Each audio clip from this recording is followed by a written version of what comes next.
मैंने इसे रिकॉर्ड ही नहीं किया था स्टार्टिंग में, सॉरी। बैंक क्या कोशिश करेगी कि ये जो 100 करोड़ है, ये 100 करोड़ का जो पूरा पैसा है, इसे क्या करूँ? इसे मैं लोन में प्रोवाइड कर दूँ, ठीक है?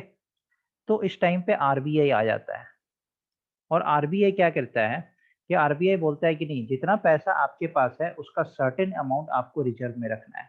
तो ये रिजर्व पता है 2 तरीके से रखा जाता है, एक सीआरआर के फॉर्म में और एक एसएलआर के फॉर्म में, ठीक है? तो अभी एट प्रेजेंट आपका सीआरआर 3% चल रहा है और आपका एसएलआर 18% चल रहा है। तो सपोज करिए कि अगर बैंक के पास टोटल 100 करोड़ है, तो 3% 100 करोड़ कितना हो गया? 3 करोड़। 18% 100 करोड़ क्या हो गया? 18 करोड़। तो जो रेस्ट अमाउंट जो बचा, दैट इज़ 79 करोड़। तो ये 79 करोड़ क्या होगा? बैंक इसको लोन में प्रोवाइड करेगी, ठीक है? तो अभी अगर बैंक 79 करोड़ लोन में प्रोवाइड कर रही है, तो बैंक 8% रेट ऑफ इंटरेस्ट यहाँ से अर्न कर रही है, ठीक है? अब क्या होता है कि जब बहुत इन्फ्लेशन हाई है, तो आरबीआई क्या करता है कि सीआरआर और एसएलआर को बढ़ा देता है। तो सीआरआर, एसएलआर अगर अभी टोटल मिला के 21 करोड़ है, तो इसको क्या करेगा ना, इसको 30 करोड़ कर देगा। ठीक है? तो जैसे ये 30 करोड़ हो गया, तो यहाँ पे ये पैसा घट गया, तो ये क्या हुआ? ये अब 70 करोड़ हुआ। तो पहले 79 करोड़ था, तब बैंक 8% रेट ऑफ इंटरेस्ट दे रही थी। अब बैंक के पास जो पैसा है वो तो घट गया, लेकिन बैंक को अपना प्रॉफिट मार्जिन तो मेंटेन करना है। तो प्रॉफिट मार्जिन मेंटेन करने के लिए बैंक क्या करेगा? अपना रेट ऑफ इंटरेस्ट बढ़ा देता है। तो यही 8% से 15% कर दिया। तो जब 15% कर दिया, तो लोन क्या हो गया? कॉस्टली हो गया लोगों के लिए। पहले लोन क्या था? चीप था, तो लोग बहुत ईज़िली लोन अफोर्ड कर पा रहे थे। अब क्या हो गया? लोन कॉस्टली हो गया, तो लोन जैसे कॉस्टली होगा, तो लोग के पास जो पैसा होगा, वो तो कम हो जाएगा। तो गवर्नमेंट का क्या मेन मकसद क्या था? कि डिमांड को कम करना, क्योंकि डिमांड बहुत हाई हो चुका था और सप्लाई बहुत कांस्टेंट था। तो बताइए, ये थोड़ा-सा कॉन्सेप्ट मैंने आपको समझाया है, ये तो मॉनेटरी पॉलिसी में सारा कॉन्सेप्ट्स कवर करेंगे। तो ये समझ आया है कि नहीं, कि मार्केट फेलियर गवर्नमेंट कैसे फिक्स करती है? मार्केट फेलियर वाला कॉन्सेप्ट समझ आया? इसमें किसी को कोई डाउट?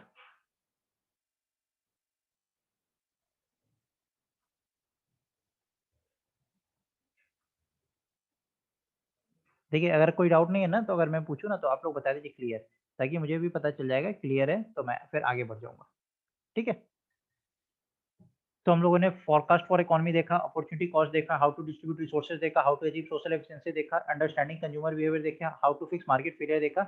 अब क्या है last? Give information to make informed choices. अब जो इकोनॉमिस्ट होता है ना, ये हम लोगों को क्या प्रोवाइड करता है? ये इन्फॉर्मेशन प्रोवाइड करता है कि किस तरीके का चॉइस हम लें, किस तरीके का चॉइस हम क्रिएट करें। तो इसके लिए हमें क्या प्रोवाइड करता है? तो इन्फॉर्मेशन प्रोवाइड करता है।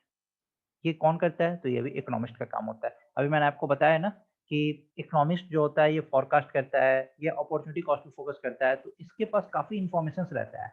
तो गवर्नमेंट को किस तरीके का नेक्स्ट, सपोज़ कि अगर अभी आपका जीडीपी या इकोनॉमिक ग्रोथ अभी के टाइम पे अगर थोड़ा स्लो हो गया है, तो गवर्नमेंट को क्या स्टेप लेना चाहिए? तो ये इन्फॉर्मेशन कौन प्रोवाइड करता है? तो ये इकोनॉमिस्ट प्रोवाइड करता है। वही फॉर इन्फॉर्म्ड चॉइसेस, कि अभी गवर्नमेंट का चॉइस क्या है? क्या होना चाहिए? किस तरीके का मार्केट अभी होना चाहिए? गवर्नमेंट को अभी किस तरीके से स्टेप्स लेना चाहिए? तो ये कौन बताता है? ये सब इकोनॉमिस्ट बताते हैं। तो ये बताइए कि इम्पोर्टेंस ऑफ इकोनॉमिक्स का कॉन्सेप्ट आप लोगों को क्लियर हुआ कि नहीं? ये सब इंट्रोडक्शन पार्ट चल रहा है। इंट्रोडक्शन पार्ट भी बहुत इंपॉर्टेंट होता है, क्योंकि हम लोगों को चीज़ ही नहीं पता होता है कि हम लोग पढ़ क्या रहे हैं।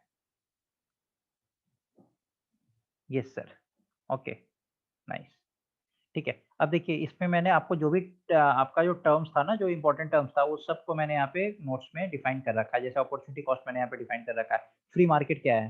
तो फ्री मार्केट मैंने यहाँ पे डिफाइन कर रखा है। In economics a free market is a system by which the price for goods and services are self regulated by the open market and by the consumer. ठीक है? बता दिया।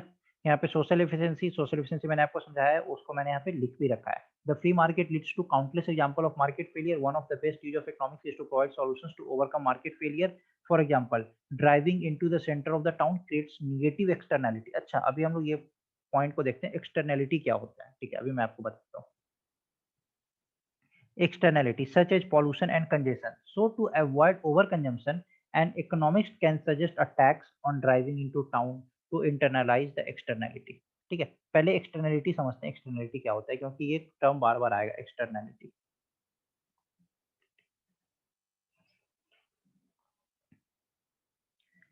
एक्सटर्नलिटी जो होता है ना, ये थर्ड पार्टी से रिलेटेड होता है।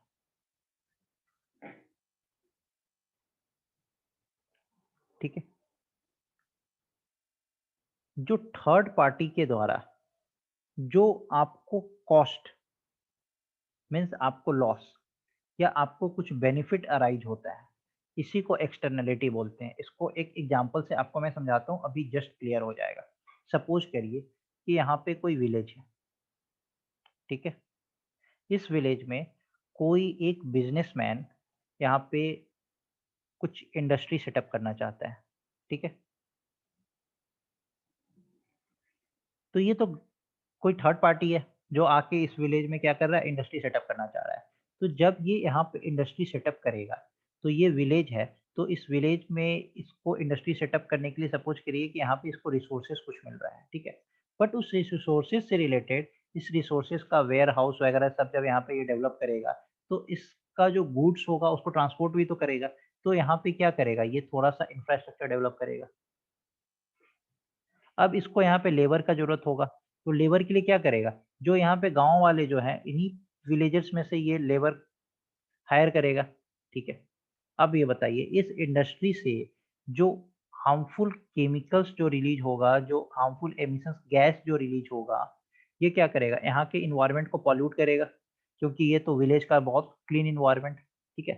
तो आपको दिख रहा है कि कॉस्ट और बेनिफिट जो थर्ड पार्टी के द्वारा इनकर किया जा रहा है, इसी को एक्सटर्नैलिटी बोलते हैं। तो जो बेनिफिट होगा उसको आप पॉजिटिव एक्सटर्नैलिटी बोलेंगे और जो लॉस होता है उसको क्या बोलते हैं? Negative externality. तो जैसे यहाँ पे इंफ्रास्ट्रक्चर डेवलप हुआ, तो ये किस तरीके का एक्सटर्नैलिटी होगा आप बताइए? जल्दी बताइए, कौन-सा एक्सटर्नैलिटी होगा, पॉजिटिव और नेगेटिव?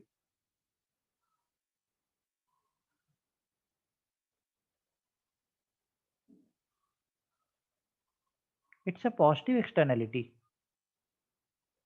यस सर, पॉजिटिव, बिल्कुल। और जो यहाँ पे जो हार्मफुल गैसेस रिलीज़ हो रहे हैं, ये कौन-सा एक्सटर्नैलिटी होगा? It's a negative externality. Okay? Negative, wonderful, ठीक है। तो ठीक है, मैंने यहाँ पे एक्सटर्नैलिटी को भी डिफाइन कर रखा है। An externality is an economic term referring to a cost और बेनिफिट इनकर्ड और received by a third party. An externality can be both positive और negative. The cost and the benefit can be both private to an individual और social, meaning can affect the society. तो जैसे cost और benefit private है individuals के लिए भी, अगर आप कोई विलेज में कहीं पे कोई लेबर को अगर कोई हायर कर रहा है, तो उसके लिए बेनिफिट है ना। बट सोसाइटी पे कैसे वो हार्म कर रहा है, तो जो हार्मफुल एमिशंस रिलीज हो रहा है वो तो सारे सोसाइटी को हार्म कर रहा है, ठीक है। तो एक्सटर्नैलिटी का कॉन्सेप्ट आपका क्लियर हो गया,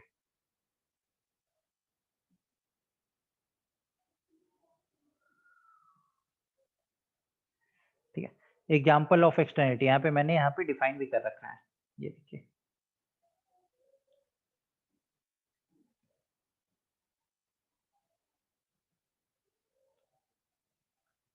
Pollution emitted by a factory that muddies the surrounding environment and affect the health of a nearby resident is a negative externality.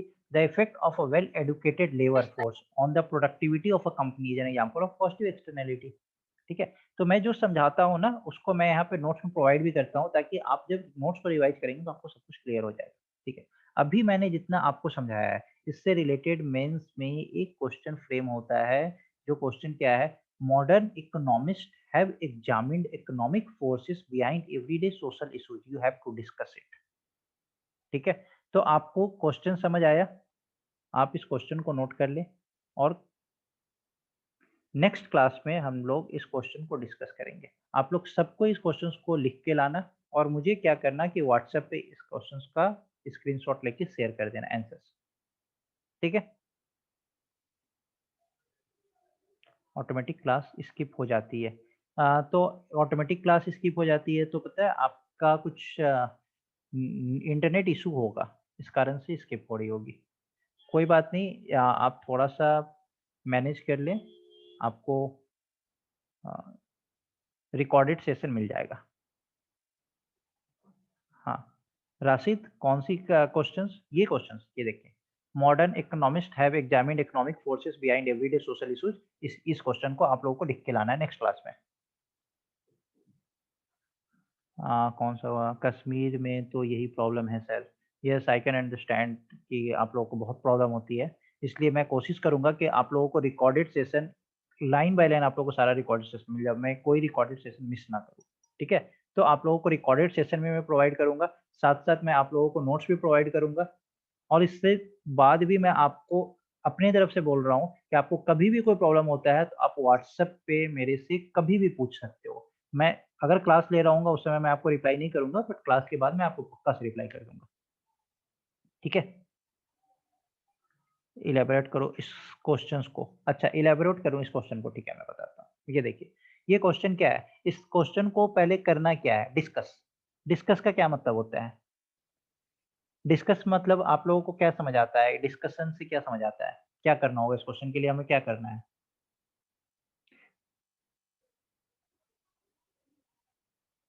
बताएँ, क्या समझ आता है डिस्कस से?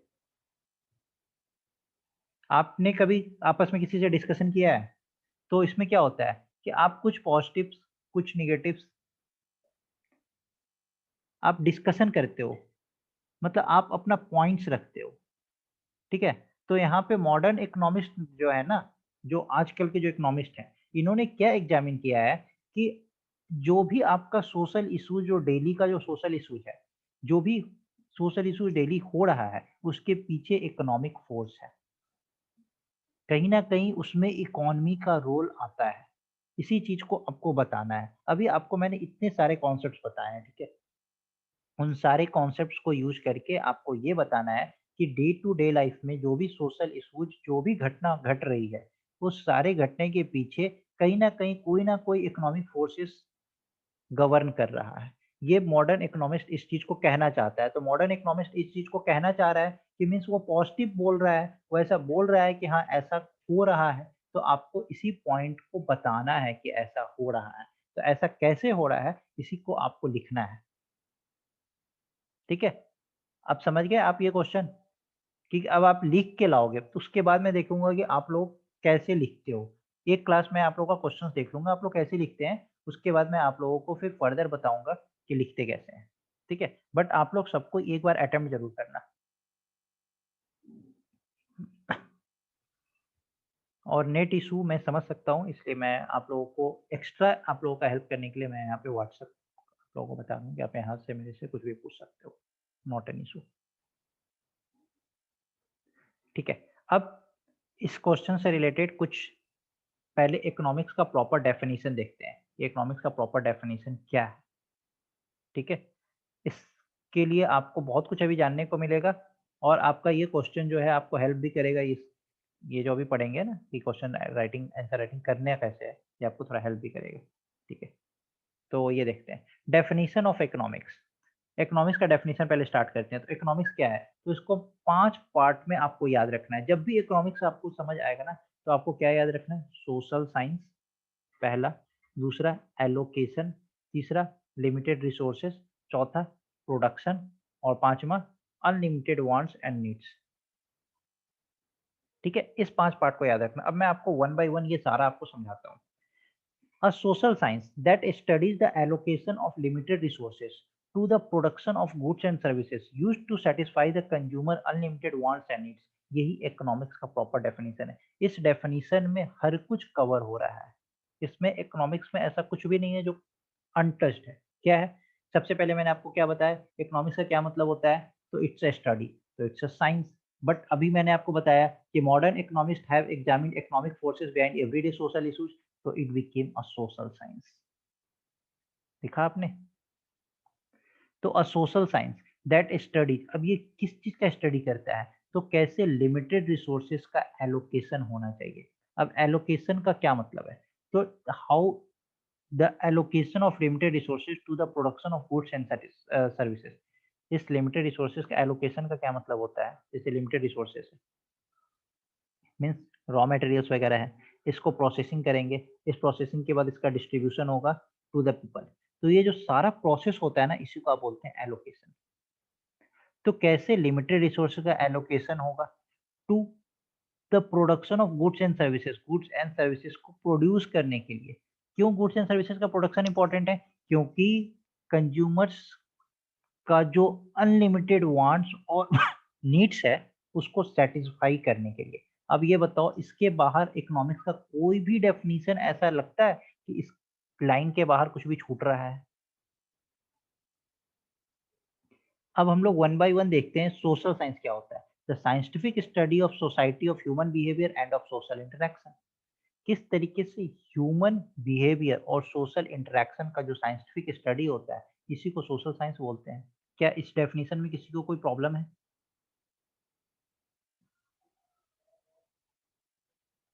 नहीं। ठीक है। एलोकेशन। एलोकेशन का क्या मतलब है? अभी मैंने आपको समझाया।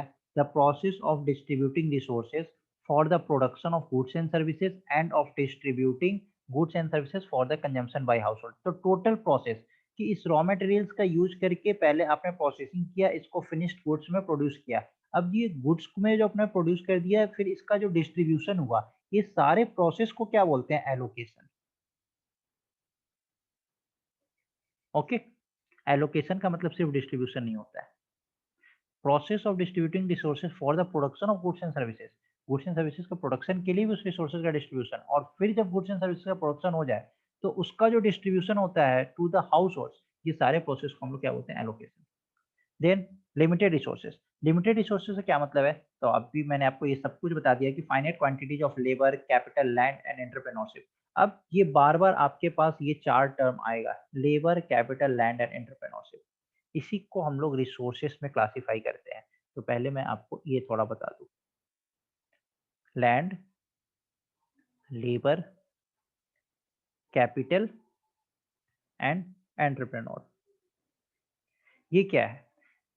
इन्हीं को हम लोग रिसोर्सेस बोलते हैं। रिसोर्सेस को बेसिकली इसी चार पार्ट में क्लासिफाई किया है। ऐसा नहीं है, आप ये मत समझना कि रिसोर्सेस सिर्फ आपका जो रॉ मटेरियल्स होता है वही रिसोर्सेस होता है, या फिर जो आपका नेचुरल रिसोर्सेस होता है वही रिसोर्सेस। रिसोर्सेस कुछ भी होता है जिसका यूज करके आप फिनिश्ड गुड्स बनाते हो। Those all are the resources. अब एक बात बताओ, कहीं पे कोई इंडस्ट्री सेटअप हो रहा है, ठीक है? तो इस इंडस्ट्री को सेटअप करने के लिए लैंड का जरूरत पड़ेगा कि नहीं? Factors of production, wonderful, this is also known as the factors of production. मैं आऊंगा इस चीज पे, बट उसके पहले मैं इसे फैक्टर्स ऑफ प्रोडक्शन के रूप में नहीं पढ़ाना चाहता हूँ, मैं इसे रिसोर्सेज के टर्म में पढ़ाना चाहता हूँ। ऑब्वियस सी बात है कि इसके बाद ये फैक्टर्स ऑफ प्रोडक्शन के टर्म्स में ही आएगा। बट अभी मैं आपको समझाना चाह रहा हूँ रिसोर्सेज, क्योंकि रिसोर्सेज जनरली क्या होता है कि अगर आपके पास चार ऑप्शन आ गया ना, ए बी सी डी, यहाँ पे लेबर आ गया, यहाँ पे आपको कुछ रॉ मटेरियल्स आ गया, तो आप क्या करोगे ना, आप जैसे रॉ मटेरियल्स देखोगे ना, आप ए में टिक कर दोगे, और यहाँ पे ऑल ऑफ द अबव है ना, तो आप इसमें टिक नहीं करोगे। आपको लगेगा क्या कि रॉ मटेरियल से रिसोर्सेज होता है, इसलिए मैं आपको इस टर्म्स में पढ़ाना चाह रहा हूँ। मैंने बोला ना कि मैं आपका सारा कॉन्सेप्ट यहाँ पे क्लास में ही क्लियर करूंगा। ठीक है? तो अब आप ये बताओ, इंडस्ट्री, एक इंडस्ट्री को सेटअप करने के लिए किस किस चीज की रिक्वायरमेंट होती है? लैंड के लिए क्या रिक्वायरमेंट? लैंड की रिक्वायरमेंट होगी कि नहीं? एक इंडस्ट्री को कहीं किसी लैंड पे ही तो सेटअप करेंगे ना। इंडस्ट्री लेबर के बिना चलेगा क्या? इंडस्ट्री बिना कैपिटल का चलेगा? कैपिटल में वो सब कुछ आता है, मशीन्स एंड ऑल, जितने भी सब्सटेंस आते हैं ये सारा कैपिटल में आता है। एंटरप्रेन्योरशिप, लैंड हो गया, लेबर हो गया, कैपिटल हो गया, अगर एंटरप्रेन्योर ही नहीं होगा मीन्स आइडिया कहाँ से आएगा? किस चीज का सेटअप? अगर शू फैक्ट्री ही डालना है तो शू का डिजाइनिंग किस तरीके से होना चाहिए, ये सब किसका काम होता है? शू फैक्ट्री बनाना है, डेवलप करना है, ये सब एंटरप्रेन्योर, किसी का तो आइडिया होगा ना, पहले तो ये आइडिया जनरेट होगा। ये आइडिया ही नहीं होगा तो ये कहाँ से डेवलप होगा? तो किसी भी चीज को जब आप फिनिश्ड गुड्स बनाने में यूज करते हो, ठीक है, तो वो सब आपका रिसोर्सेस में आता है। इसीलिए रिसोर्सेस को इन 4 पार्ट्स में डिवाइड किया गया है, land, labour, capital, entrepreneur. Land से रिलेटेड जो भी इनकम होता है इसको क्या बोलते हैं? रेंट। लेबर से रिलेटेड जो भी इनकम होता है इसको क्या बोलते हैं? वेजेस। कैपिटल से रिलेटेड जो भी होता है इसको क्या बोलते हैं? इंटरेस्ट। और एंटरप्रेन्योर से रिलेटेड जो भी होता है इसको क्या बोलते हैं? Profit. Factors of production, salary. हाँ, अब सैलरी नहीं, इसको फैक्टर इनकम बोलते हैं। जैसे आपने वहां बोला ना फैक्टर्स ऑफ प्रोडक्शन, तो इसको बोलते हैं फैक्टर इनकम। ठीक है? ठीक है?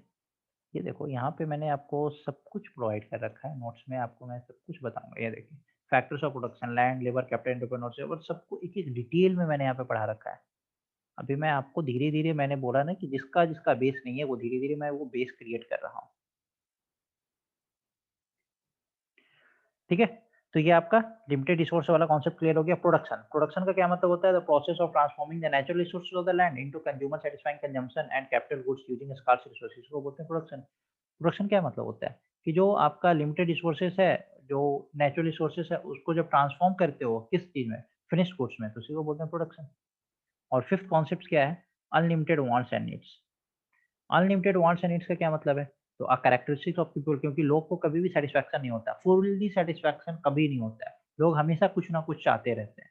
तो ये चीज है, characteristics of people such that they are never totally satisfied with the quantity and variety of goods and services, that is people never get enough, that there is always something else that they would want or need। इसको बोलते हैं unlimited wants and needs. तो बताएं कि economics का proper definition, importance of economics, उससे related वो question आप लोग कर लेंगे। इसमें आप लोगों को कहीं कोई डाउट है? अभी तक मैंने आपको जो समझाया इसमें आपको कहीं कोई प्रॉब्लम हुआ?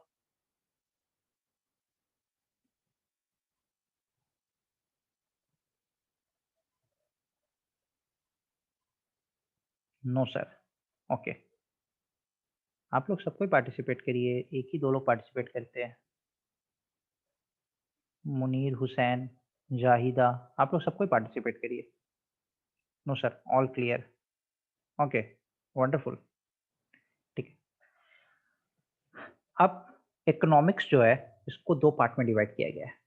यहाँ पे मैंने इकोनॉमी क्यों नहीं लिखा, इकोनॉमिक्स क्यों लिखा? क्योंकि स्टडी करते हैं तो इकोनॉमिक्स, इसी को तो दो पार्ट में डिवाइड किया है। पहला क्या है? माइक्रो इकोनॉमिक्स, दूसरा क्या है? Macro economics. क्या आप लोगों को माइक्रो और मैक्रो के बीच का डिफरेंस पता है? कुछ भी पता है माइक्रो और मैक्रो के बीच का डिफरेंस? तो नाम से ही क्लियर है, micro means small, macro means large.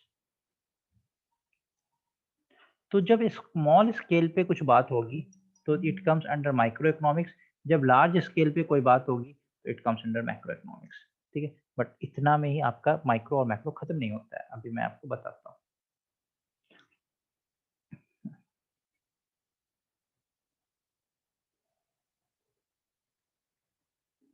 ये देखिए, micro economics and macro economics. Micro economics क्या है? Deals with the analysis of A small individual units. मैंने बोला ना, माइक्रो मतलब स्मॉल, तो जहाँ पे इंडिविजुअल यूनिट्स का बात आएगा वो किसके अंदर आएगा? Microeconomics. Individual consumers, individual firms, individual markets. It explain how the price of products and factors are determined. इसका ठीक ऑपोजिट क्या होगा? Macro. Macro means how the large aggregate such as total employment, national product और national income of an economy. क्या आपने कभी ये सुना है कि इनकम ऑफ द सोसाइटी, ऐसा सुना है? जब भी आप बात करते हो, क्या आपने सुना है कि हमारे सोसाइटी में अभी इन्फ्लेशन बहुत हाई चल रहा है? आप क्या बोलते हो पूरे कंट्री में कि इन्फ्लेशन हाई चल रहा है? इस तरीके की बात होता है ना। तो जब लार्ज एग्रीगेट्स पे बात होगा तो ये सब क्या होता है? मैक्रो का पार्ट होता है। जीडीपी किसका पार्ट होगा? बताएं जल्दी से, जीडीपी माइक्रो का पार्ट होगा कि मैक्रो का पार्ट होगा?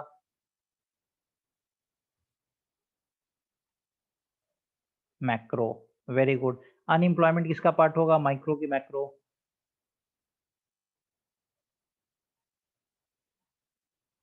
Macro. Wonderful.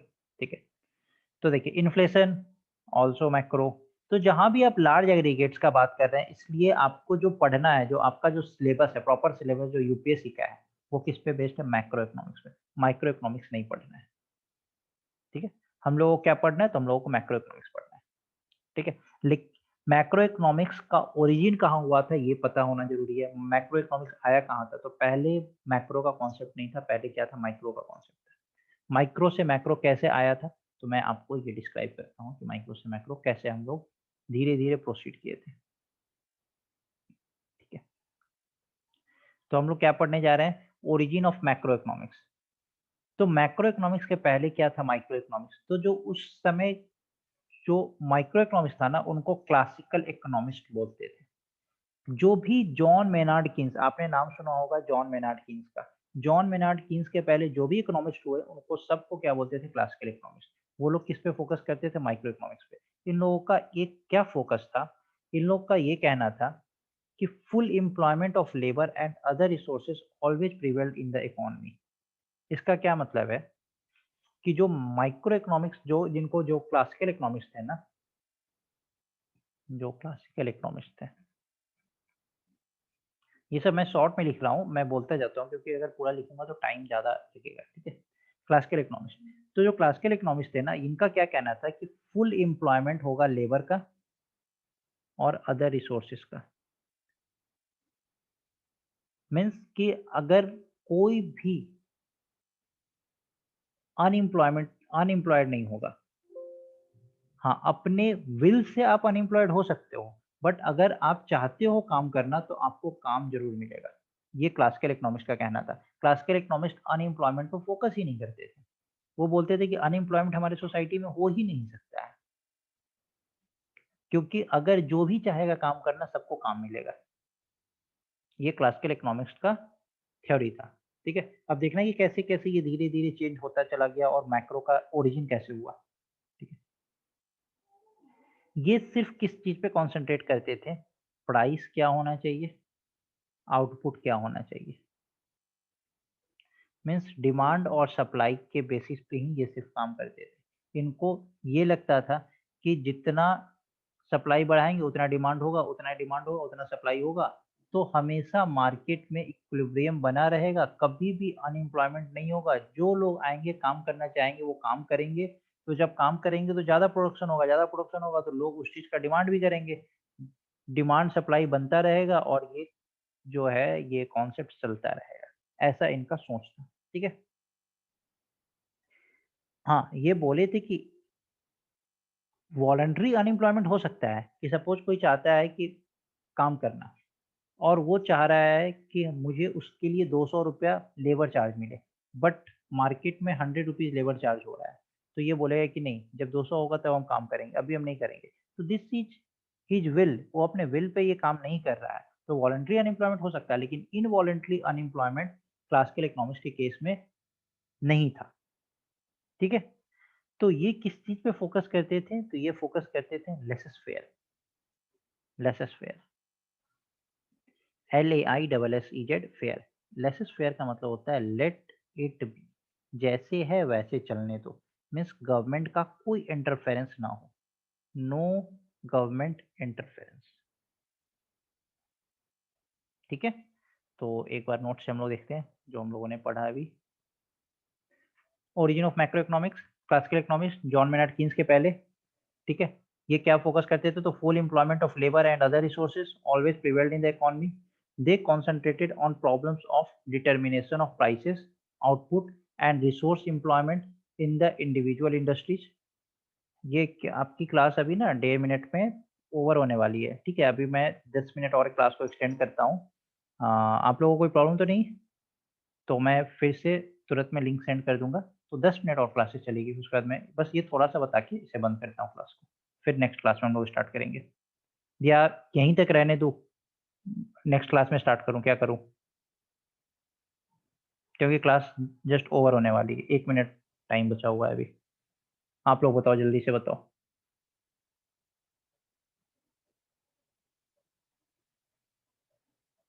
Sir next class में, सर नेक्स्ट क्लास में कर लें, नेक्स्ट क्लास में, अच्छा सबको नेक्स्ट क्लास में ही चाहिए, ठीक है। तो आज का क्लास आप लोगों को अच्छा लगा, समझ आया? कोई डाउट? कैसा लगा क्लास, समझ आया आप लोगों को? ऐसा कुछ लगा कि कुछ डिफ़िकल्ट सा है? कुछ भी डिफ़िकल्ट नहीं होता है, सब कुछ समझ आएगा। इंटरेस्टिंग क्लास है, थैंक यू, ओके, ठीक है, तो हम लोग नेक्स्ट क्लास में कंटिन्यू करेंगे फिर, okay? Okay, thank you all of you, good night.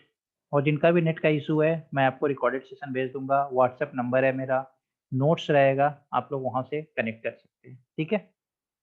Thank you all of you, okay sir, good night, good night.